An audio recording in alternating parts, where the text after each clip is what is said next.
presented by Anu Recording Studio.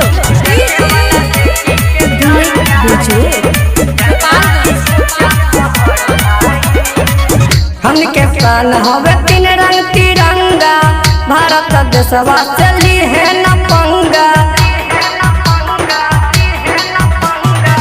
हमके प्राण हवे तीन रंग तिरंगा, भारत देशवा चली है न पंगा।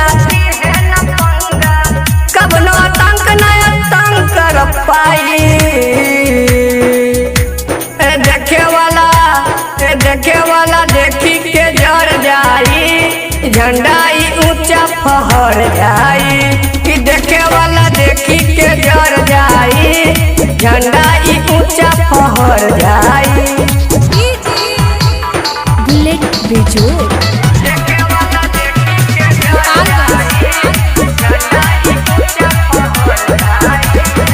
कितना जवान अपन जनवा गवैले, कफन के बांध सर पे इज्जत बचैले। देश के शान हवे, देश के जान हवे, तिरंगा बाटे चक्र निशान हवे। कितना जवान अपन जनवा गवैले, कफन के बांध सर पे इज्जत बचैले। इतना वीर जन्म देले बारे माई,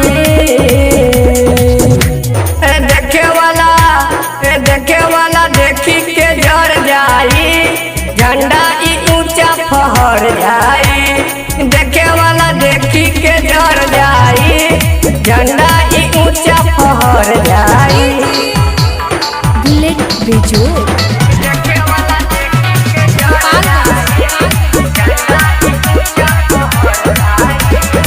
नेता सुभाष चंद्र बोस बापू गांधी, है न देश के दिलैले आजादी।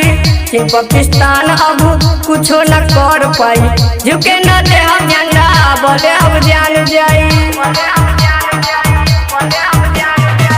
नेता सुभाष चंद्र बोस बापू गांधी, है न देश के दिलैले आजादी। केहू न नमुआ के कर बुला पाई।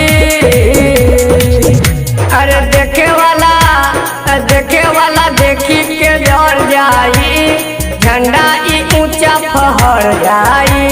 देखे वाला देखी के जर जाई, झंडा ई ऊंचा फहर जाई। बुलेट बेजोड़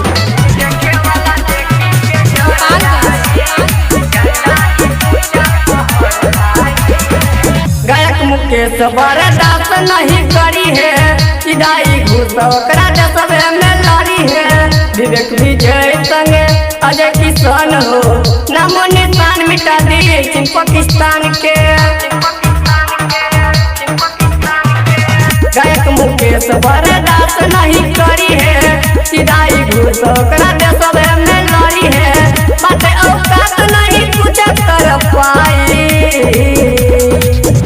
अरे देखे वाला देखी के जर जाई, झंडा ई ऊंचा फहर जाई। देखे वाला देखी के जर जाई, झंडा ई ऊंचा फहर जाई। चीन पाकिस्तान अब मर जाई, झंडा ई ऊंचा फहर